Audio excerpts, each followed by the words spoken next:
All right, so in this video, I have a look at the new HOKA KAWANA 2. This is the second version of the KAWANA. I did a review on the first one. It was one of those all-around pair of sneakers that I felt were pretty decent on feet. But I wanted to get the second version and give them a try and let you guys know my thoughts on the new model. And shout out to Hibbett City Gear for actually sponsoring this video. If you guys haven't heard of Hibbett City Gear, online retailer as well as a brick and mortar. They have lots and lots of stores across the US, but their online presence is pretty awesome. They have tons of different brands that they actually represent on their website, worth a look. And then they have a release calendar, always worth seeing what is coming through the pipes. I always like to just go on their website, sort by the men's shoes, and then filter by the latest and greatest options out there. And that's how I found these, is because I didn't even know that these came out. I was a fan of the first version. I figured I'd try the second ones, and so here we are. If you guys do want to shop Hibbett City Gear though, link in the description, and much appreciated to them for being the great sponsors that they are on this channel. So this is the KAWANA 2s, and KAWANA 1s are pretty decent. It's an overall pretty fun pair of sneakers. I would say historically speaking, my favorite Hokas on the market have always just been the Cliftons.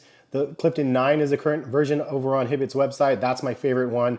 And comparatively, I like these, but the Cliftons are still my favorite. Then they do have the Bondis, and they have the Arahis, and they have so many, the Transports. They have so many good models. It's actually pretty awesome that they have such a variety. But this one is the KAWANAs, and what makes this one special, I'll get into some details about this one. First thing out of the box though, I love the look of this model. It looks very much like the previous version. Not too many crazy updates on it. The midsole sculpting and stuff looks fairly similar, the outsole and so on. But I do like the overall look of the shoe. I think it's a lot more stylish looking than like the Cliftons and then the Bondis and stuff, even though I like the Cliftons better overall on feet. I think that visually this is a much better looking shoe. Now the retail of these are $140. The Cliftons are $145 and the Bondis are $165. I would say that these do fit me true to size. I'm a 9.5 and the 9.5 fits me just right. I also do like that there's actual visual ventilations to the sides of the shoes. You could see right through this part as well as on the medial side.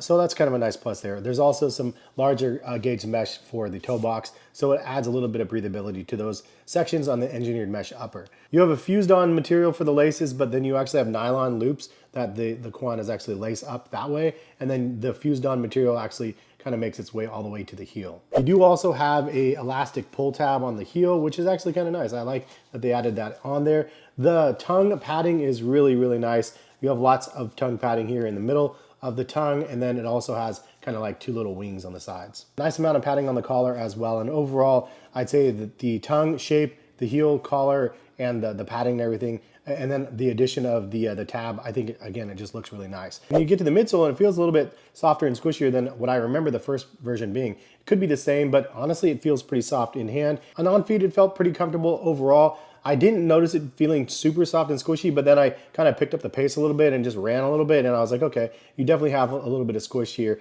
4-foot heel, feels really nice on feet. The only thing that felt a little bit odd to me was the heel-toe transition. The heel-toe transition felt a little bit off as you're kind of stepping. I don't know why, it felt a little bit just out of place, like in the heel section of the heel strike. For me, maybe it's just me, but I did feel like it wasn't the smoothest heel-toe transition. It almost felt wobbly, but not. It just felt like obstructed, I guess, in a sense. It wasn't super smooth, but it still is very good. It's just something that was just a little bit off. Now, some information about what HOKA says about the shoes. They mentioned these are a transitional daily trainer, an accessible trainer that delivers a well-balanced ride. The KAWANA 2 has been fine-tuned with a single-layer mesh upper, sock-like booty, and Iro gillies for enhanced lockdown. Geared for lateral and side-to-side movement, this go-to trainer easily shifts from the streets to the studios with a speckle regrinded midsole and gum rubber outsole. The weight is a little bit heavier at 11.10 ounces. Heel to toe drop is 5 mm. Also, these are stability listed as neutral, not moderate or stable. Cushioning is balanced, not responsive or plush. So this is a running training shoe.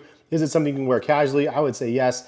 Definitely something you can wear casually and you'll be happy and it's comfortable. Overall, I think that it's a unique experience if you've never tried on a pair of HOKA sneakers. I feel like the midsole is soft enough and comfortable enough. The upper is engineered nice, as I already mentioned. And I think, again, it's a stylish looking shoe. So if you want something a little more stylish looking than, say, the Cliftons, maybe not as soft on feet as the Cliftons, I would say that the KAWANAs is a great option, especially for a little bit cheaper of a price point. They do offer a bunch of different colorways. I just got the black and white one. I think this one looks nice. I also do like that they have some speckles in the midsole. I think that is a nice addition as well. And it's all the way through the midsole on the outsole as well. The traction on the bottom actually feels nice and grippy. Overall, it's an all-around pretty nice pair of sneakers. And on feet, I was pleasantly surprised as well. It was a little bit more comfortable than what I remember the Kawana 1s being. Again, not the softest and squishiest pair on the market. Cliftons, I think, are a little bit softer. Bondis have a higher cushion stack as well, but I've never been traditionally a fan of the Bondis. But I do like the way that these feel on feet, minus the heel-toe transition, just feeling a little bit awkward to myself. Anyways, if you guys are interested in these, check the link in the description. It'll take you over to Hibbet's website. Much appreciated for Hibbet sponsoring this video once again, and thank you guys for stopping by and watching. If you guys are interested in more of my content, feel free to subscribe. Have a good one. Hopefully see you back for more content. Peace, guys.